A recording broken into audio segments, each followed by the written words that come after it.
So another free lesson. One of the big requests was like a warm-up / practice routine. So this could be like before you go on stage, or it could be just when you get up in the morning and you're having your caffeine or whatever, you know. I'm crushing like a monster right now.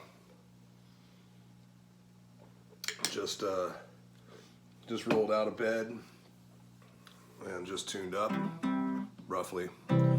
But so I don't do the same thing every day, and I wouldn't recommend doing the exact same routine every day. What I would do is try to hit it up a little differently each time, so you don't get super bored. At first, you might have to repeat the same type of routine, but generally, what I do is I start with kind of like I divide things up when I warm up into like single string type things, like, you know, linear playing, chord playing, or multiple voices at the same time, just meaning more than one note. Some stretches and stuff like that. I don't really do like any stretches or anything before I pick up the guitar. I just I pick it up, start playing, but people have different opinions on that, and everybody's a little bit different. I will say that a lot of times, you know, when on tour, before I'd play, one thing I would do is I would go to the gym, I would take a nice long run, and especially like right before a show, a lot of times I would do some like sprints or whatever. It sounds kind of weird, but it just gets you warmed up, especially for high intensity stuff. So anyway, if you guys got any questions about this, of course, just send me a message. I'm doing lessons and stuff too, Skype, Zoom, FaceTime, whatever. We'll figure it out. But so I'll just take you through it. Normally what I do, I won't even just start with the metronome. I'll just show you some of the concepts that I'll use. So I'll start with your basic 1, 2, 3, 4. The super exciting. Notice I'm using all downstrokes right now. So I just frets 1, 2, 3, 4, fingers 1, 2, 3, 4. When I get to the highest string, I shift up one position. By position, I mean within 4 frets. I'll go backwards 5, 4, 3, 2, 5, 4, 3, 2, 5, 4, 3, 2, 5, 4, 3, 2. And I'll do that at just a slow, moderate tempo. The main thing is I'm trying to make sure my fingers hit right next to the fret wire here. That's where you get like a really nice clear tone. And now I'm starting to alternate pick a little bit. And again, I would do this very systematically.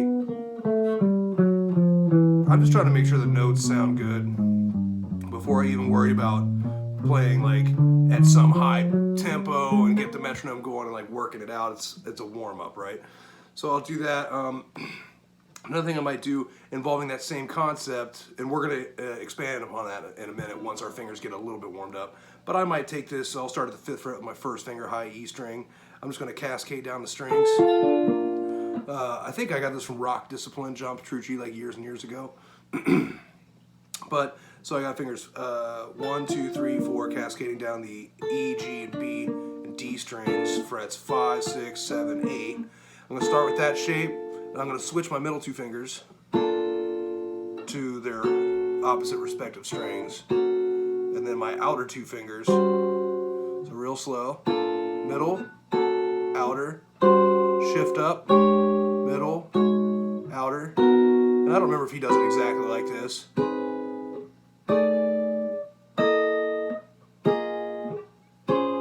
So I'll do that.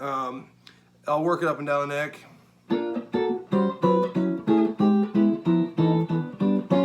And again, that's just, it's not like I'm trying to do it at blazing speed or whatever. I just want to warm up. You may notice I'm using my picking fingers, hybrid picking. I do that quite a bit. A lot of times when I first pick up the guitar, I don't even use a pick right away. I might use my thumb to do this. Because, you know, when I play a lot of different styles of music, I'm not always using a pick. I use my fingers. It's pretty natural to me to just pick up a guitar and start playing things using my fingers, you know. So that's a couple different concepts using the same like 1, 2, 3, 4 fingers, you know, like digital sequencing kind of thing. And by digital sequencing, I mean these are our digits, and we're going to sequence them in different orders. Now I've got the metronome going. I'm going to work on my time a little bit. And, you know, this isn't something that always, like, I don't always feel like I have the best groove. There are days where I feel like my groove is, it's just, I'm locked in, and then there are days where it's like, man, you know, at a slow tempo, I suck. And then I'll focus on that, and that'll tell me, like, during my practice time, not necessarily my warm-up, But my practice time, when I find these weaknesses after I'm warmed up, I'm like, okay, let me focus on that area where my time was weak, my groove was like two behind or two on top. Generally it's two on top, I think, with me. But anyway, so now I'm going to take this exercise, the 1, 2, 3, 4, and I am going to alternate pick. And I'm going to do it in eighth notes first. 1 and 2 and 3 and 4. And I'm trying to play behind.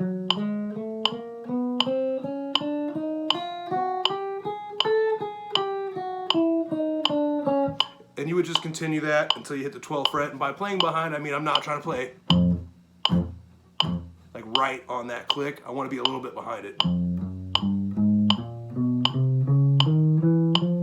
Because especially when I play jazz and stuff, one of the things is I don't want to be too on top of the beat. I want to be able to lay back, especially at slower tempos. And like I said, I tend to have the tendency to rush or whatever, especially on ballads. So. And another thing to note is I do tap my foot when I do this. Generally, it's usually my left foot, I think. I don't know. Yeah, if I tap my right foot, I have the guitar bounce around, so it'll be my left foot. That's if I'm sitting like this. You know, you can sit classical position when you do stuff. If you got any questions about like technique specific, you know, this isn't so much technique, it's just us warming up. So now after you do that, say you get your first finger all the way to 12th fret, maybe your fingers are feeling a little bit saucy, and you're like, okay, I think I could do that, it's not too bad. So now let's talk about variations just using that order. So 1, 2, 3, 4, and then 4, 3, 2, 1 descending. Of course you could reverse that, you know. You can go 4, 3, 2, 1. And then when you get to the highest position, you would go. I'm using a super clean tone. I usually do that, or I'll use my acoustic. Like the amp's barely on. It's mostly just the arch top you're probably hearing. I don't know. It's iPhone. I don't have any mic set up or anything, so that's your sound quality. But so I'm going to take the same thing now, and I'm going to do a little bit of a rhythmic something with it. All right. So this I'm going to do triplets. 1 triplet, 2 triplet, 3 triplet, 4 triplet, 1 triplet, 2 triplet, 3 triplet.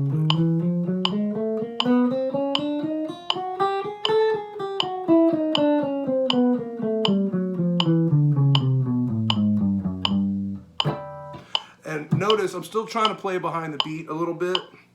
Like if you're playing death metal or like super tight technical metal or whatever, there are times where you want to be like metronomically super precise. But like a lot of times if I listen to Dimebag or whatever, he usually played behind the beat.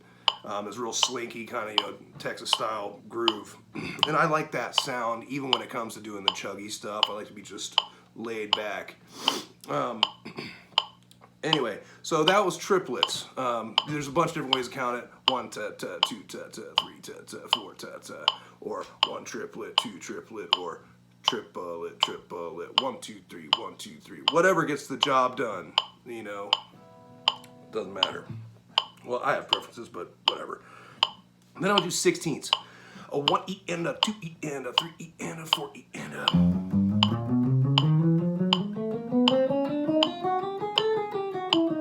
Again, behind the beat, staying relaxed.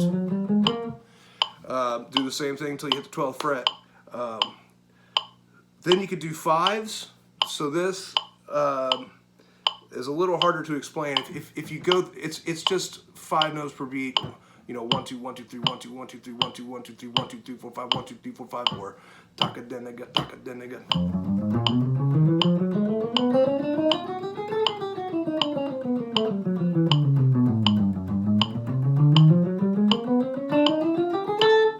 So that's a little bit more twisted. I'll break that down so maybe you get the concept.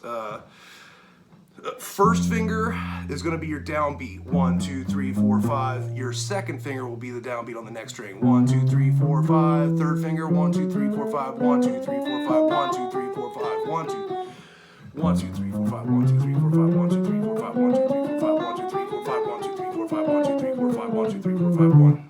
So that's a little more advanced. That's doing quintuplets per beat. Anyway, you can go to 16th note triplets. Triplet, triplet, triplet, triplet.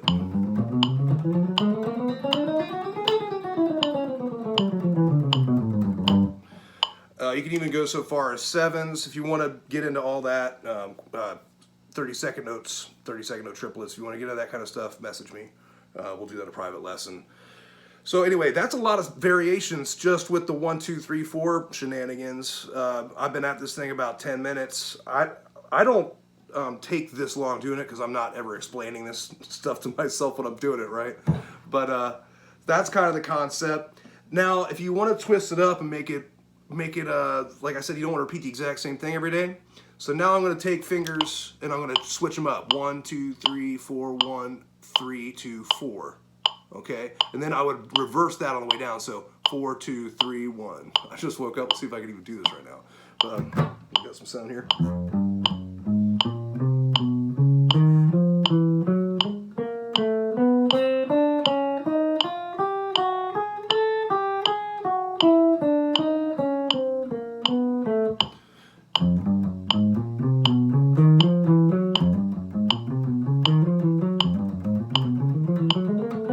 So that's going through, you know, the, what is it, eighth note triplets, 16th notes, and quintuplets. So you do the same thing, and that's called digital sequencing. So you can do 1, 3, 2, 4. There's a bunch of permutations. I'm not a mathematician, but I know it's up in the thousands, I believe. I could be totally off base on that, I don't know. But like so you could do 1, 3, 2, 4, or another example might be 4, 1, 2, 3, 4, 1, 2, 3, 4, 1, 2, 3, and then be 1, 4, 3, 2, 1, 4, 3, 2, descending. It might even be helpful to take a piece of paper or something and write down the ascending version and then write the inverse of that. And then keep track of those and find ones that you're like, oh, that's kind of a cool sequence too. Because you might use that if I play like a A minor chord. I might use that.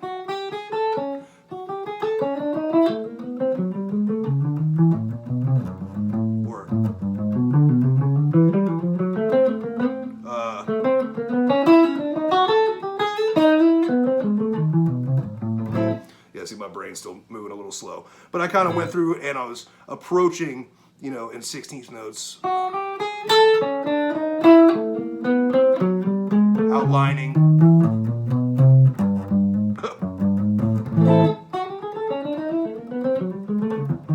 If I could do it right.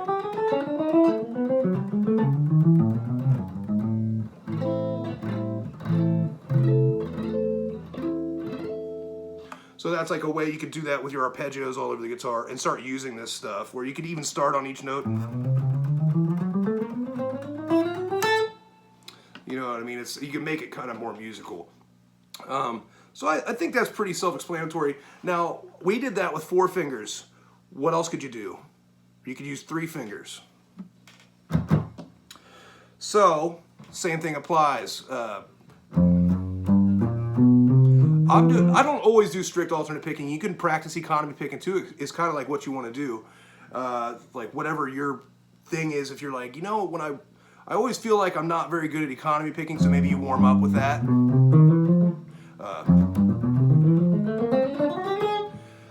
Or whatever, you know, you can do it legato. Any of these things can be done legato too. Like a lot of times, especially if you're using distortion, maybe do them legato and practice your pick hand muting, so that way it's clean when you go to do your, you know, lightning fast Satriani legato stuff. But so you'd have your different versions of the 3-string or 3-finger. I'm doing alternate picking. I'm not busting out the metronome for this. I mean, you can't, but here, let's do it. Let's just say we did 1 and 2 and 3 and 4 and 1. Again, I'm trying to play behind the beat. I was actually a little on top of the beat there, so I would try to hone in and focus on that. 16ths, 1 and... Well, I skipped triplets, didn't I?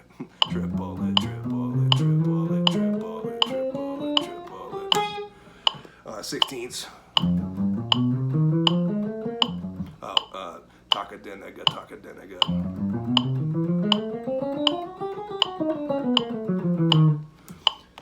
Whatever, the 16th note triplets, diddly, diddly, diddly, diddly. You know, that's your wheedly wheedlies. And then you got different finger combinations there. 1, 2, 3, 3, 1, 2, 2, 1, 3, 2, 3, 1, 1, 2, 4. Any order of those, 1, 3, 4. So I'm not going to spend the whole time going over that. That's a couple things. And then another thing I usually do, just to kind of cap it off, is I just go through and I'll play chords. Like I'll play C major, and I'll play it everywhere.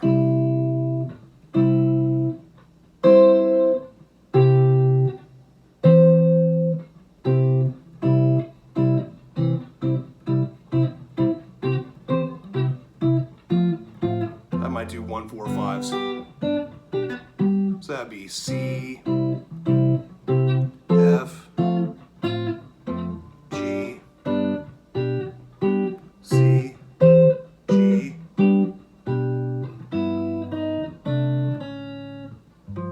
what? So by then I'm starting to get pretty warmed up, and then we haven't even touched on scales or arpeggios. You know, scales, you just practice your different positions of them.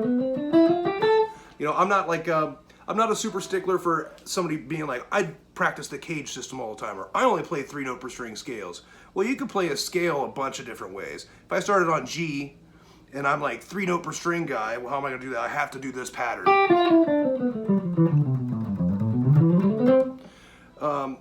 Maybe I don't want to use that pattern. It depends on the musical phrase I'm going to play. That was more of a cage style thing, but I'm still not really thinking that because I might not be playing that note, or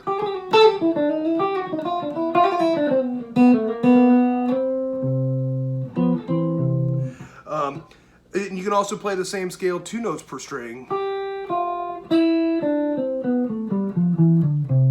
So there's a bunch of different ways you can approach scale playing. So I'm not, you know, if you want to learn about any of those different approaches, there's a lot of time you can put into that. And like when I practice scales, I don't really practice them for speed's sakes. I have a whole specific different routine I actually do to practice chops, and that's very just, it's kind of along the same idea of numbers of notes per string and common fingerings that you're going to run into. Like if you're going to play an arpeggio, it depends on the style you're going to play it in. If I'm playing gypsy jazz, I might use a different fingering, like that. If I'm playing neoclassical, or how would I do that?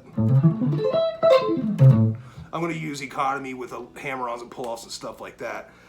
You can do arpeggios 2 notes per string, or whatever, or